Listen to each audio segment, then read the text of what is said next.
Welcome to representations of class through TV shows. What is class and what is capital? Class defined is the system of ordering a society in which people are divided into sets based on perceived social or economic status. The types of capital are economic capital, cultural capital, social capital, and symbolic capital. What are those exactly? Well, economic capital is money and property immediately and directly convertible into money. Cultural capital is forms of cultural content or knowledge that confers status, i.e., the objectified state being books, paintings, instruments, etc., the institutionalized state being educational qualifications such as associate's degrees, bachelor's degrees, etc., the embodied state being the long-lasting dispositions of the mind and body, i.e., how one acts, dresses, and presents. Social capital is a person's network of institutionalized relationships of mutual acquaintance and recognition, i.e., networking, one of the most important things for getting jobs and moving up in the world. Then there's symbolic capital, which is prestige or recognition. Stuff like getting awards, like a Nobel Peace Prize, that kind of stuff. Now, when it comes to how I understand class, I think of reality TV shows. This is what I grew up watching and viewing. Shows like Judge Judy are considered to be trashy and for the lower class. I often saw it on at my mother's house and at the places she went to, like the tanning salon where she would get a $20 tan. In Grandstaff 2002, we read that the money shot is the moment that raw or animalistic emotions take over, casting aside the civilized self and transcending social and cultural control. This certainly applies to shows like Judge Judy, where even Judge Judy herself participates in the raising of her voice and name-calling, which is something seen as uncivilized. Now, why is this projected towards lower class? I think it's because it's viewed as trashy and because lower class people aren't seen as people that culturally are classy.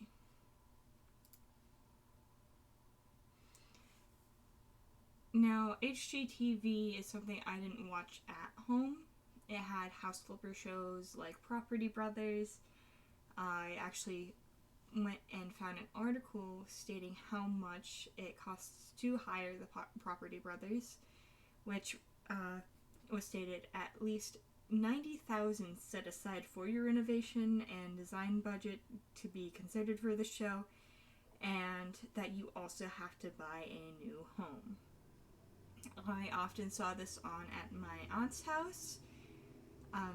She had a very nice big house that her family actually owned and could afford to make reservations on. She was definitely part of the socioeconomically upper middle class.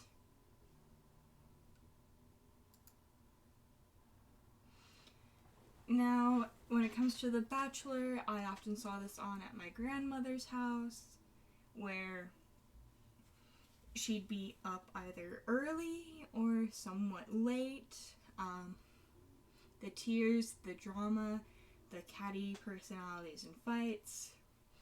This show follows more along the lines of something I would call a reality soap. It has all of the drama of a soap opera, but it's dialed back so that it feels more based in reality. It's considered more civil than shows like Judge Judy, Dr. Phil, and Maury, but it has the cattiness of shows like Keeping Up with the Kardashians or Real Housewives. Lee and Moskowitz 2012 write fish out of water scenes are part of the scoff-inducing power of the show. and that the characters of these shows have learned that there is a behavior expected from them in this cultural class. But what draws us in is that they fumble it. In The Bachelor, this is exemplified through the two-faced nature shown through the one-on-one interviews.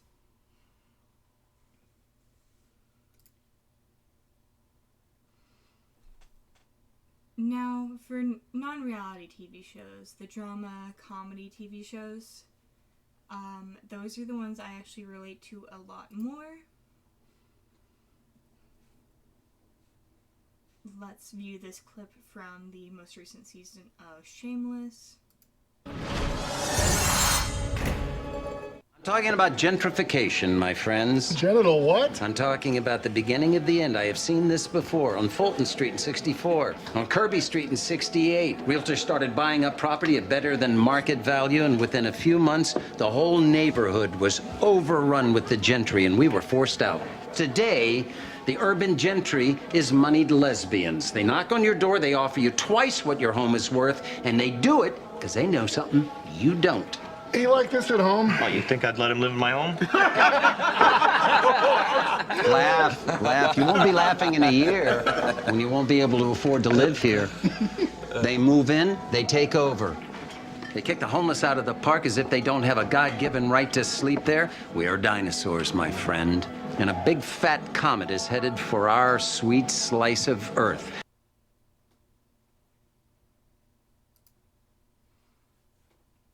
Now, Shameless is a show that follows the Gallagher family, who are perpetually struggling with money. The man talking was Frank Gallagher, a absent alcoholic father, but he has great points about gentrification, where more upper middle class people are buying the properties around there to make them look better and increase their wealth. But in doing so, they are also kicking the people that cannot afford to live there anymore because of that out of their homes. In the article I found by Bowen in 2017, it states capitalism requires sacrifice, and most often it receives that sacrifice at the expense of the already marginalized.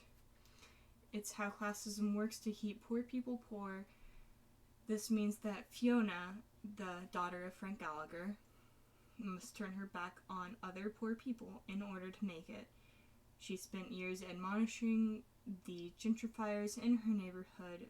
Now she is opening her arms to them in order to make a profit on the building. So, to the suffering of the other poor people in her neighborhood, she must sell the building, which will eventually up the price of living there. I resonate with Shameless because of my socioeconomic standing throughout my childhood,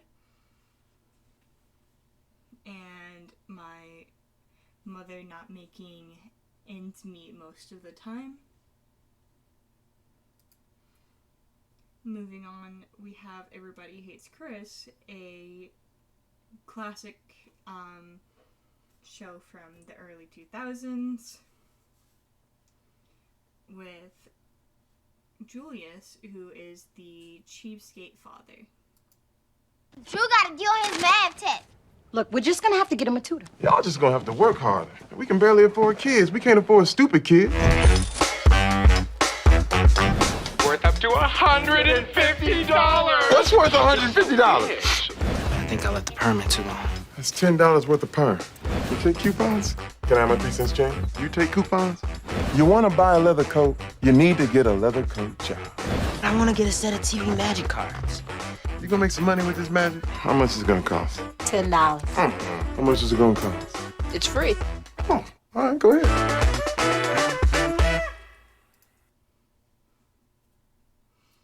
Now, in this, it obviously showed him being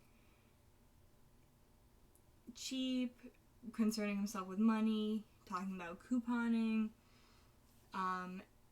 Norman 2016 analyzes the pilot episode where they had just moved to the projects because the parents wanted their kids to go to a better school. And their father, Julius, knows they aren't high class, but he makes sure to show it through his tightwad attitude and extreme hours of work. He's a character that often works multiple jobs, odd jobs, just to make ends meet, keeping his family fed and housed.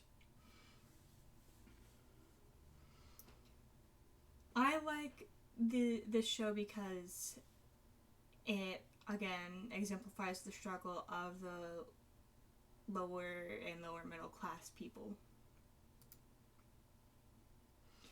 Now, Modern Family is a fun show, but it's not something that I can relate to. It's inclusive of sexuality challenges, household roles, includes adopted kids, racially and ethnically mixed homes, etc., but it completely misses out on any financial struggle. Each family is well off. They have nice large homes, nice clothing, invest in art, and have disposable income. In Marinelli 2014, it stated that while highlighting issues of race, ethnicity, and sexual orientation, it still perpetuates the fantasy of the American dream. It depicts affluent, attractive characters working through uptown problems. In these episodes, it even actually depicts a previously mentioned topic, house flipping. So what does this all mean? Good representation, bad representation, and what producers think people of certain socioeconomic classes want. Working or lower middle class people are the targeted audience for trashy media portraying people of either wealthier positions in life or in the same socioeconomic position acting crass and crude.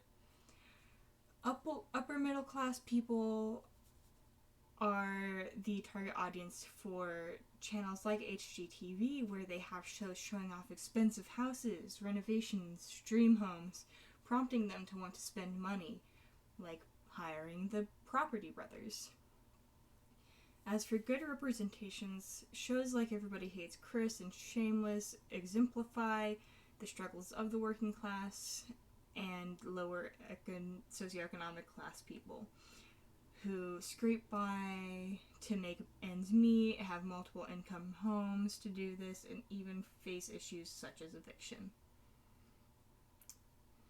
Bad representation, Modern Family is one of many comedy shows that really shucks aside any class below the upper middle class.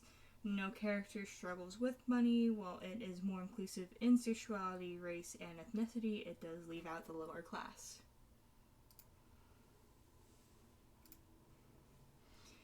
On the end here, I tacked on a little reality TV show bit about the Room Raiders, which is another trashy media that I have discovered in my adult life with the cringeworthy writing and acting.